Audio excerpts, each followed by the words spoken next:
On est des fois amené à vouloir ou devoir dormir là où on est, en improvisant la chose, que ce soit par obligation ou par choix. Par obligation, en faisant des travaux, simplement, des fois il est trop tard, on ne veut plus rentrer. Ou alors on est sur la route, on a fait ses heures, il faut arrêter. On est soit dans un endroit inintéressant, soit dans un endroit très beau. Et soit ou alors une transhumance avec des animaux, avec du matériel, ou au rucher. Très souvent on travaille très tard le soir et puis bon, on n'a plus envie de rentrer, il faut reprendre du travail le matin. C'est pénible d'avoir à tout replier. Et voilà, donc par choix, c'est par exemple une soirée qui se termine et on ne veut plus rentrer ou on ne peut plus rentrer.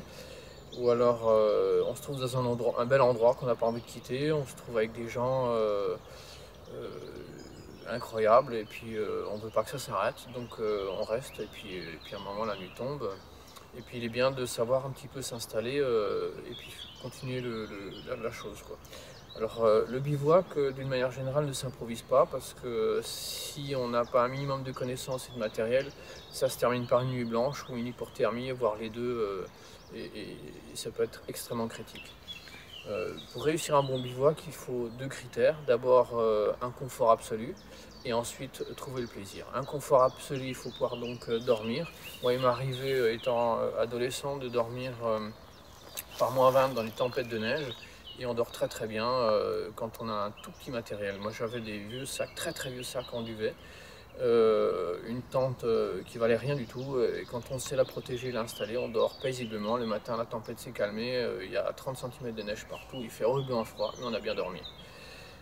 Pareil après une journée de travail, quand on est épuisé, il faut pouvoir se laver un petit peu, il faut pouvoir se restaurer. Et c'est que comme ça qu'on reprend des forces. Il est absolument indispensable quand on fait du sport, quand on est en expédition, quand on travaille intensément, de pouvoir récupérer. Ou même quand on est fragilisé, c'est-à-dire blessé ou qu'on est tombé dans l'eau par exemple, il faut pouvoir se réchauffer, dormir tranquillement. Donc pour moi un bivouac c'est d'abord une chose une problématique de confort. Et la deuxième problématique c'est le plaisir. Le plaisir parce que moi j'utilise le bivouac comme moyen de me ressourcer, de me retrouver avec moi-même ou de partager des moments de bonheur avec d'autres personnes. Et donc c'est une posture minimaliste en fait, où on rompt avec son quotidien, on rompt avec ses habitudes, on rompt avec ses repères, avec le confort matériel. On apprend à vivre sur un rocher, chauffé par le soleil, on apprend à vivre près des étoiles, on apprend à vivre près des arbres, sous leur ramure, le feuillage qui bruisse dans le vent. Et ça c'est fondamental pour être près de la nature, quoi. Donc pour moi c'est vraiment accéder au plaisir instantané, se laisser complètement aller et se retrouver avec soi-même ou avec tout simplement la nature. Voilà. Donc j'ai toujours un petit peu de matériel. Il y a deux choses. Donc il y a du matériel qui est fixe, donc qui tient dans un petit sac et qu'on peut emmener avec soi toujours en voiture ou qui tient sur un porte-bagages à vélo, dans un baluchon. Et puis il y a du matériel qu'il faut recharger en huile consommable. Alors c'est 1 kg de farine, un demi-kilo de riz, un peu d'huile et puis le reste ça se trouve dans la nature. Donc on peut avoir des fruits ou des racines ou des salades, de l'oignon, des poireaux, on trouve toujours ça quand on a l'œil, un peu de culture. À moins d'être dans le désert, on trouve toujours des choses un petit peu fraîches pour agrémenter. Voilà.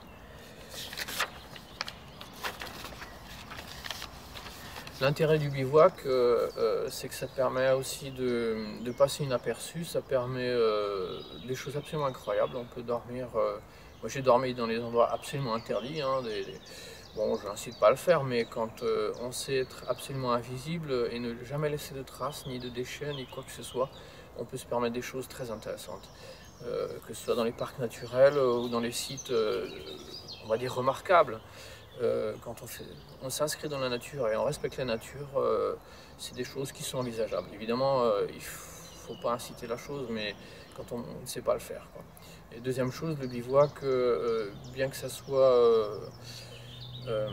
extrêmement permissif, a quand même ses limites dans les zones à risque d'incendie, notamment pour tout ce qui touche le feu, ou des zones extrêmement protégées. Là, c'est des choses qu'il faut savoir reconsidérer. Voilà. Alors, Le matériel que je vais présenter ici s'articule en trois chapitres. Le premier, c'est se nourrir, ensuite dormir, et puis après diverses petites choses. Alors pour se nourrir, le matériel que j'utilise répond à un cahier des charges en 4 points. D'abord, assurer 100% de ses besoins dans toutes les conditions climatiques. C'est-à-dire qu'on doit pouvoir chauffer très fort des aliments, mais aussi se réchauffer pendant le repas. Et préparer des aliments, on va dire frais, sains. Il n'est pas du tout question ici d'ouvrir une boîte de corned beef ou du jambon de supermarché sous vide ou des boîtes de conserve. C'est toujours des choses basiques, très saines. Fabriquer des galettes, fabriquer du pain, faire une soupe avec des légumes frais ramassés dans la forêt ou dans une prairie, dans lequel on met un petit peu de farine, de riz ou alors des lentilles. Hein. Donc il ne s'agit pas de réchauffer du congelé ici ou d'ouvrir une boîte de conserve. Ensuite, permettre l'installation sans contrainte de durée. C'est-à-dire si par exemple vous croisez lors d'une randonnée un berger et puis vous décidez de l'accompagner dans sa transhumance pendant une semaine, peut-être même un mois, eh ben, il faut pouvoir se dire chic, moi j'ai le matériel, j'ai pas de durée limite. Je trouve ne pas avoir de contrainte de durée, c'est quelque chose d'incroyable. Donc d'avoir du matériel qui n'a pas de consommable.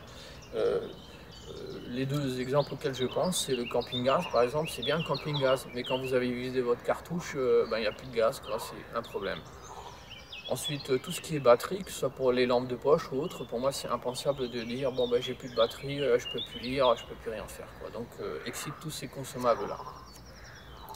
Évidemment les problèmes de retour de magasin, donc courir toujours dans les stations-service ou dans les magasins pour pouvoir acheter des recharges, des filtres, c'est pas du tout au programme. Donc aucune contrainte de durée. Vous pouvez rester un jour, une semaine, un mois, peut-être même un an. Quoi. Donc avoir du matériel dont vous trouvez du combustible partout facilement. Quatrième point, aucune contrainte financière. Vivre les mains dans les poches. Donc là aussi, pas d'entretien, pas de pièces fragiles à changer et pas de recharge. Et puis dernier point, pas générer ni pollution ni déchets. Donc pas de sac à emmener, pas de sac poubelle. Vous prenez dans la nature et vous laissez les résidus dans la nature. Alors le premier point, pour moi le plus important, c'est le réchaud. Alors j'ai essayé, depuis que j'ai tout essayé, les réchauds multicombustibles achetés en Russie, en Amérique, j'ai acheté des réchauds, des copies Primus très robustes. J'ai acheté des matériels de réchaud de l'armée suédoise qui résistent qu'on peut utiliser jusqu'à -30, -40, type alcool. Là ça vaut rien du tout, pourquoi? Parce que l'alcool a une capacité de chauffe totalement insuffisante, et donc il faut des gros volumes de combustible.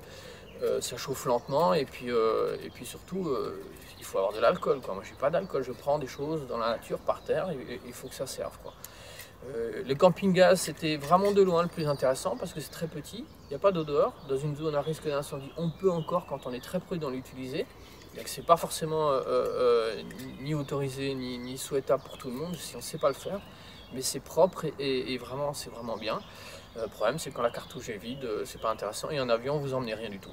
Donc moi j'ai trouvé quelque chose qui vaut 15 €, hein, c'est une petite boîte en ferraille, c'est un matériel très haut rendement puisque c'est un réchaud à bois gazéification. Donc ça se présente plié comme ça. Donc déplié, c'est plusieurs éléments. Vous avez le fond du foyer, vous avez un appareil double pot, une partie double pot, ça c'est le support. Donc on met, pour décoller le tout du sol et permettre une alimentée d'air, on met le fond dedans. Donc là dedans le feu va brûler. Et puis le support, la cheminée en haut avec les 3 supports. Voilà. Et vous avez un matériel qui est indestructible, à moins de vraiment balancer un rocher dessus. C'est de l'inox, ça vaut 15 €. Et vous ramassez, ça fonctionne essentiellement avec du brindis, des petites branches. Donc on n'a même pas besoin de matériel de hache ou autre chose. Moi j'ai toujours une scie avec moi. Donc c'est une scie pliable qui est. Il faut prendre le meilleur du meilleur parce que déjà si c'est petit, on peut s'équiper avec du matériel qui dure une vie. Moi j'ai des scies comme ça, qui ne coupent pas plus forcément très bien. Mais du matériel suisse par exemple que vous gardez tranquillement une vie et vous pouvez un petit peu l'affûter si vous êtes, même si vous n'êtes pas habitué. Donc avec ça vous coupez même des branches un peu plus grandes. Voilà. Alors une fois que j'ai ça, j'ai après du matériel en titane parce que c'est extrêmement léger. donc de la WC en titane. J'ai une gourde en titane de 0,7 litres, ça suffit largement. En régime de survie, on tient 2 jours avec 0,7 litres pour un adulte, donc c'est tout à fait suffisant. Si on est dans un endroit très chaud, ça suffit pas, il faut au moins 2 litres par jour, quoi. Mais moi, avec un filtre à eau, que je vous montrerai après, j'ai pas plus, parce que ça permet de faire des recherches partout, dans toutes les flaques d'eau. On peut repomper de l'eau dans les fontaines, tout ce qui est insalubre, on peut refaire de l'eau potable avec, ça suffit largement pour se désaltérer. Donc une petite bouteille, et puis ma popote. Dans la popote, donc moi j'ai toujours la popote comme ça, dans un filet, parce que quand on utilise le feu de bois, ben, la vaisselle est sale. Et j'ai dedans donc une petite casserole avec un couvercle qui peut me servir de poêle. Donc, et dans lequel je trouve les choses suivantes. Je trouve d'abord bon, un briquet, c'est rien de particulier. Je pense que quand on est efficace, on fait simple. Des petits briquets bic, c'est vraiment très bien. Ne pas jamais prendre du matériel chinois parce qu'il n'est pas fiable, hein. Et j'ai un briquet de secours, donc c'est un briquet à piston dans lequel il y a encore un fire steel dedans. Alors l'intérêt de ce briquet à piston, c'est le modèle, j'en ai essayé plein. C'est le modèle le plus léger, le plus performant. Pourquoi? Parce qu'il a un joint à lèvres qu'on peut remplacer par du cuir et qui lui sera éternel, puisque le cuir on peut l'étanchéifier simplement avec de l'humidité, quoi. Donc ce briquet à piston est en aluminium. D'un côté, on trouve dans une des capsules qui sert un peu de poignée, on trouve les tissus carbonisés qui servent de carburant, puisque je rappelle que le briquet à piston c'est comme le diesel, hein. C'est une chambre de compression sur laquelle on met un combustible dedans. Et de l'autre côté on trouve de la graisse à joint pour le joint du piston, quoi. Donc c'est tout simple, hein. On prend un petit peu je montrerai après, on prend du combustible, on presse et ça brûle. Enfin ça brûle, on a une partie incandescente, voilà. Donc ça c'est le briquet qui sert quand on n'a plus rien, il marche très très bien, il faut juste avoir 1 heure ou 2 d'habitude pour l'utiliser. Je rappelle que c'est comme les briquets bic, hein. Les briquets bic vous le donnez à un enfant, au début il ne sait pas s'en servir, il se brûle tout le temps le doigt, quoi. Donc on arrive relativement bien à l'utiliser. J'ai dedans un flacon d'huile d'olive, hop là, pardon, un flacon d'huile d'olive toujours. J'ai un petit pot avec du sel, du curry et du poivre. J'ai du tissu carbonisé en rechange pour le piston. J'ai un petit torchon, parce qu'il faut toujours un petit torchon, que ce soit pour éviter de se brûler ou autre. Et puis j'ai donc un petit quart avec couteau, fourchette, pliant, toujours en titane, pour 2 ou 3 ou 4 personnes, quoi, ça tient très bien. Et donc on fait sa popote avec ça. Voilà, dessus là ça marche très bien, quoi.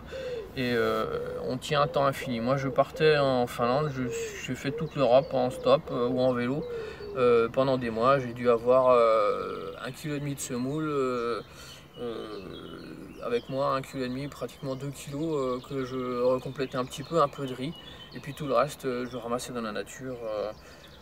Voilà, on tient très bien, sans argent, un temps infini quasiment, quoi. Voilà. Alors ça c'est pour la cuisine. Pour la production d'eau, j'ai depuis maintenant plus de 30 ans un filtre céramique. C'est des filtres qui sont garantis à vie quasiment. L'intérêt de ce filtre, c'est que vous pouvez produire de l'eau donc à partir de n'importe quelle eau souillée, polluée, de quasiment n'importe quel polluant, puisque la seule molécule d'eau qui passe dedans, c'est la molécule d'eau. Tout le reste est arrêté par une cartouche céramique, donc qui ne pourrit pas, qui est traitée au sel d'argent, qu'il faut simplement de temps en temps brosser et bien sécher pour éviter que ça moisisse dessus. C'est le seul problème que j'ai eu une fois, c'était qu'une cartouche qui est restée pendant 6 mois non nettoyée, ça a moisi tellement fort que ça donnait l'odeur à l'eau. Mais sinon ces filtres sont de qualité suisse et sont garantis 20 ans. Donc ça vous permet, évidemment, n'importe quelle fontaine, n'importe quelle flaque d'eau, c'est vraiment fait pour prendre l'eau turbide, sale, boueuse, et vous la transformer en eau pure, hein. Donc ça c'est nickel. J'ai toujours emmené, j'avais en forêt-rivière, j'allais dans les déserts, comme dit, ça fait ouais, pas tout à fait 35 ans que j'ai ces filtres là. Et l'inconvénient c'est que bon, il est cher, très cher, ça vaut je crois 200, on en trouve un peu occasion, ça vaut 200 €, 250 €, mais ça vous évite de transporter de l'eau. Hein, à moins d'être dans un désert, et encore dans le désert j'ai trouvé des flaques, hein, à certains endroits quand on sait les trouver. Ça vous évite de transporter de l'eau, donc ça, et puis c'est un très bon débit, hein. Vous faites 1 litre en 20 secondes quoi. Et donc aucun intérêt d'emmener des gros contenants puisqu'on sait prendre de l'eau partout quoi. Donc ça c'est fondamental et c'est stérile, enfin pas stérile, c'est l'eau pure quoi. Donc vous pouvez laver éventuellement une plaie, vous pouvez faire plein de choses avec, c'est bien quoi. S'il faut la stériliser, vous la stérilisez l'eau au feu quoi après. Qu'est-ce que j'ai encore? Ah oui, j'ai un petit écran quand il y a beaucoup de vent en titane que j'enroule autour du. Là, ça vaut quelques euros aussi et ça pèse absolument rien. C'est un écran par vent pour le feu qui s'enroule très bien autour de la casserole quasiment. Et puis donc quand on est dans un endroit un peu venté, on arrive à protéger ça, ça part bien. Et sinon. Voilà le type de pot que j'ai avec. Alors c'est des préparations qu'on peut acheter toutes faites ou qu'on peut faire soi-même hein, avec des légumes séchés et puis simplement avec du riz et on peut mettre un peu de sel dedans, du sel de céleri ou autre chose quoi. Voilà, il suffit en général de rajouter un petit peu d'huile d'olive et c'est très bon. Dernière chose que j'ai un couteau. Alors mon père m'avait ramené moi il y a plus de 40 ans un couteau de chantier. C'est des couteaux parce qu'il travaille en Suède, c'est des couteaux qui valent quasiment rien, qui sont les meilleurs du monde, hein. C'est l'équivalent du bric-et-bic en coutellerie.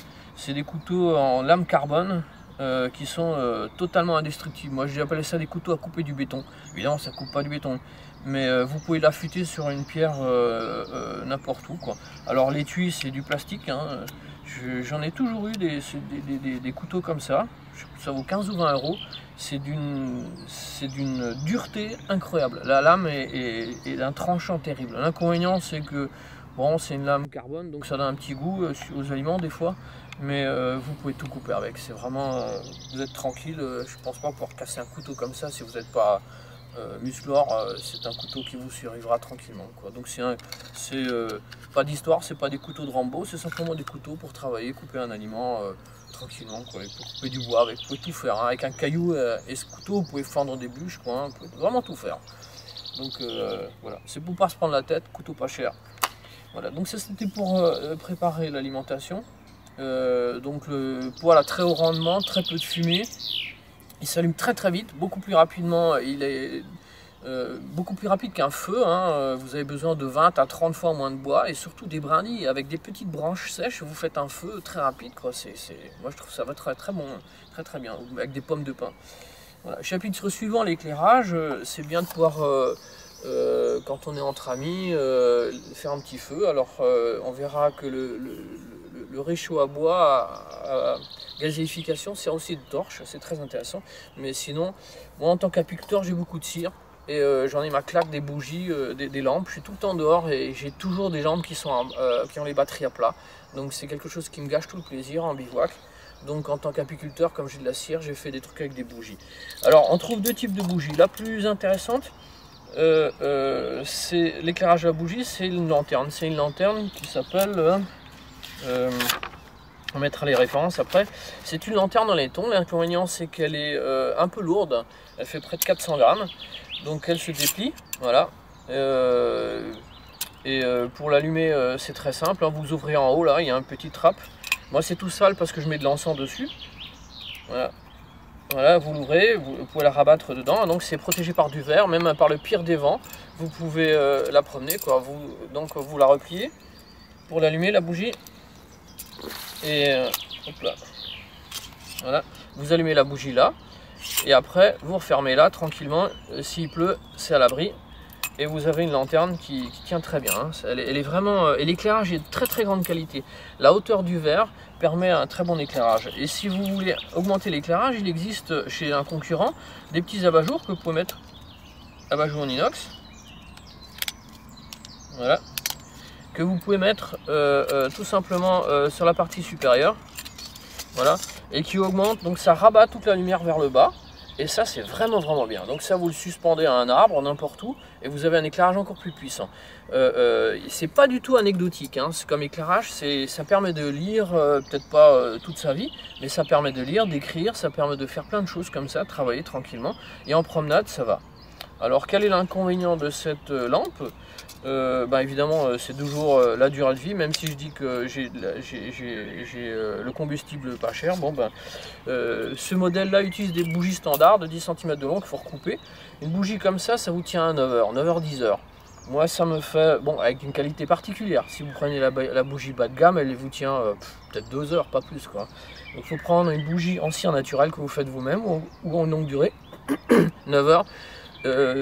Quand je travaille ou quand je fais rien de particulier, une bougie comme ça me tire une semaine. Tous les soirs, 1 heure, pas plus, un peu plus quoi. Et ça me tient une semaine.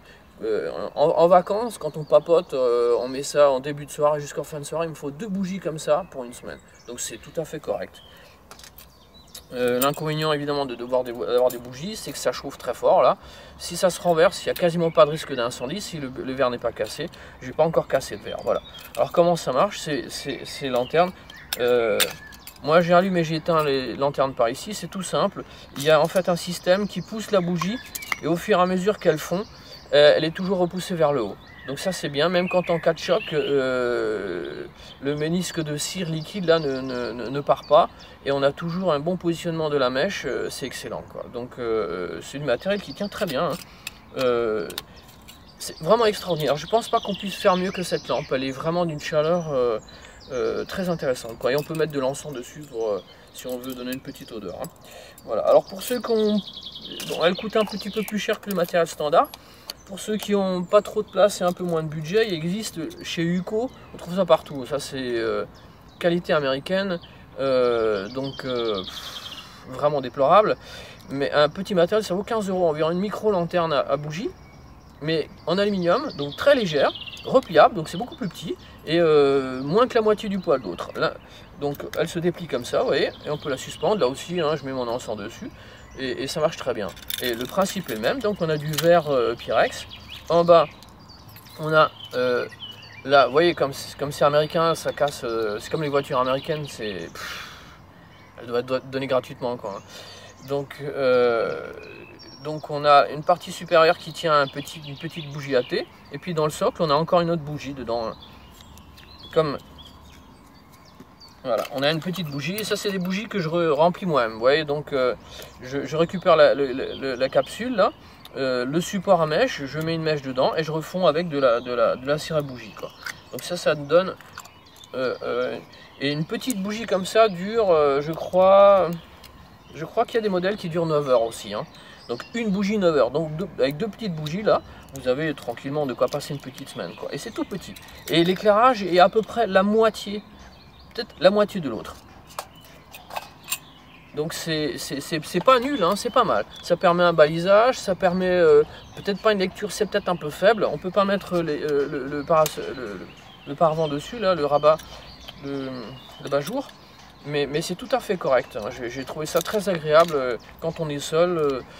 Pour faire une méditation, c'est extraordinaire, une petite bougie comme ça, on se casse pas la figure, quand on cherche ses affaires, on les retrouve, c'est vraiment pas mal. Mais surtout pas prendre les bougies à thé normales parce qu'elles durent 1 heure, 2 heures et c'est foutu quoi, la mèche est de très mauvaise qualité. L'inconvénient de cette bougie, c'est simple, de cette lanterne, quand on la tape comme ça sans faire exprès, toute la cire liquide se répand sur le verre, c'est pénible à nettoyer et surtout la bougie est foutue. Hein, donc vous le faites une fois, il faut changer la bougie. Vous le faites 2 fois, il y a 2 bougies qui sont perdues et le plaisir est gâché. Avec cette lampe là, il y en a un tout petit peu de la cire qui part de côté, mais c'est pas grave. Le ressort repousse la bougie, donc un éclairage constant. Même avec une bougie de mauvaise qualité, vous avez toujours un très très bon éclairage. Celle-là, une fois sur 2, la taille de la flamme ne permet de plus éclairer correctement et c'est comme si vous n'aviez rien. L'éclairage est vraiment très très mauvais quoi. Mais avec de l'habitude, c'est une bonne lanterne. Voilà. Chapitre suivant, le sommeil. Alors pour le sommeil, moi c'est vraiment fondamental depuis que je suis gosse parce qu'à la rigueur on peut partir en bivouac, ne pas manger pendant plusieurs jours, ça pose aucun problème si on a de quoi boire. Par contre dormir, c'est absolument fondamental de pouvoir dormir. Et dans les pires conditions. Alors qu'est-ce que j'ai comme bivouac? J'ai déjà une pelle en titanium qui me permet donc ça pèse rien, hein. Elle est hyper légère hein, et le titanium ça vaut pas cher quand on sait où l'acheter. Hein. C'est fabriqué chez nos amis les Russes et c'est très solide.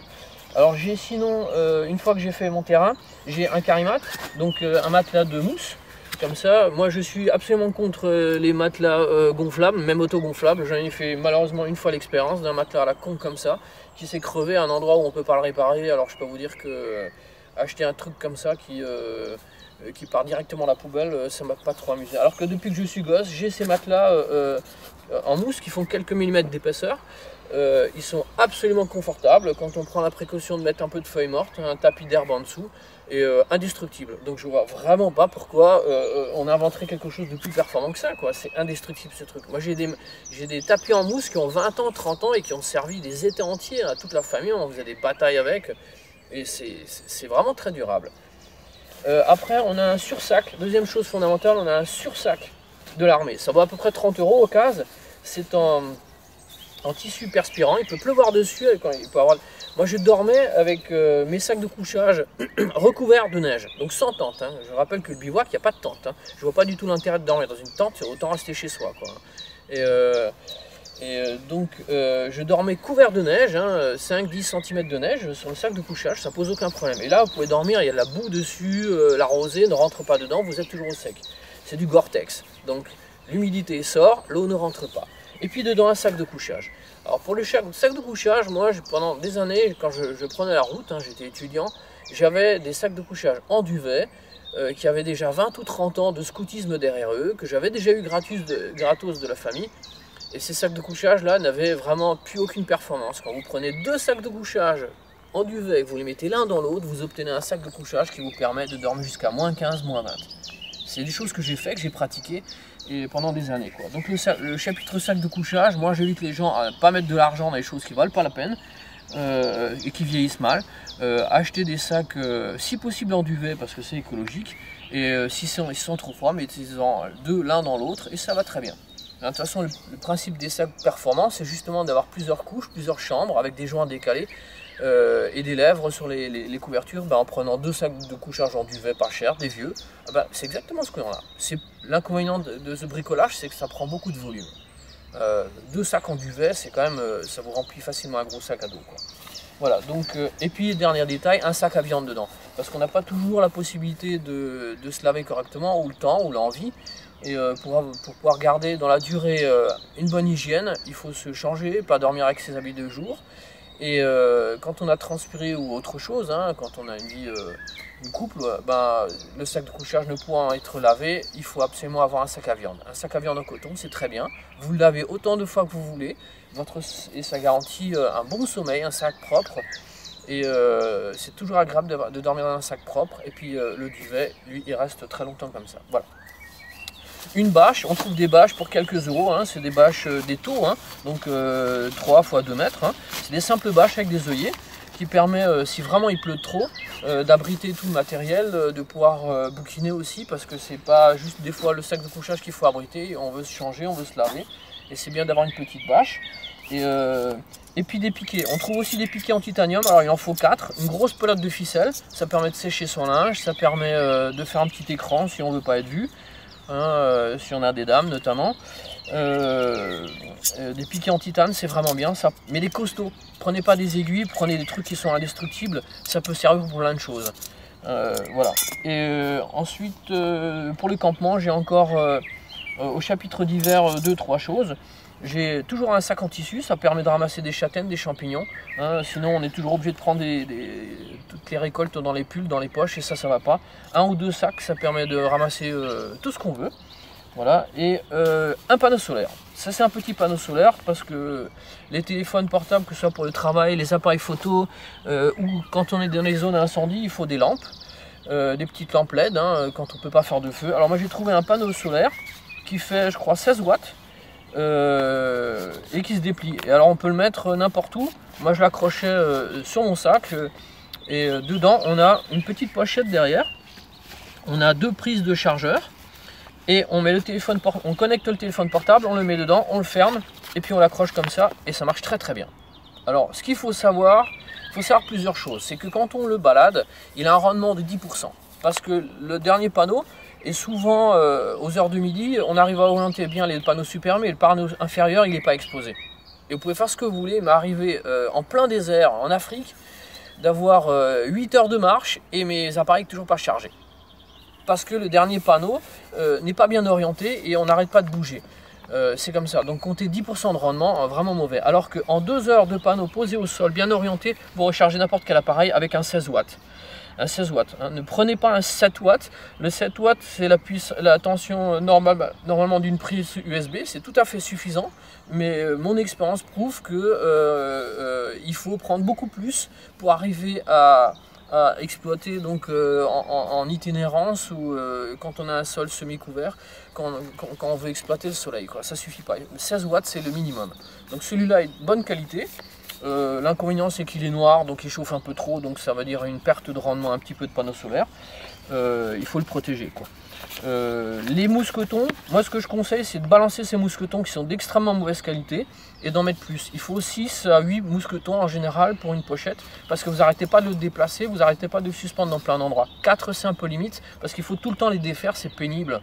Alors que si vous mettez des mousquetons à poste sur une selle de cheval, d'âne ou de dromadaire, vous arrivez chaque fois qu'on change un peu de direction à changer votre panneau en laissant les mousquetons à poste, et ça c'est pas mal, quoi. Et moi c'était mon expérience, les mousquetons valent rien du tout, c'est casse-pied, quoi. Et donc on peut recharger avec un panneau solaire, un téléphone et une lampe en quelques heures, c'est vraiment bien. Ça c'est vraiment top, quoi. On est au poil, quoi. Voilà pour l'essentiel, donc c'est un matériel qui tient dans un petit sac qui est toujours prêt, à part le riz et la farine, hein, pour faire du pain ou des galettes et un peu d'huile. Ça permet de sauter sur n'importe quelle occasion pour profiter de la vie et se ressourcer, rester en tant qu'ami, partir à l'aventure avec qui vous voulez. Voilà.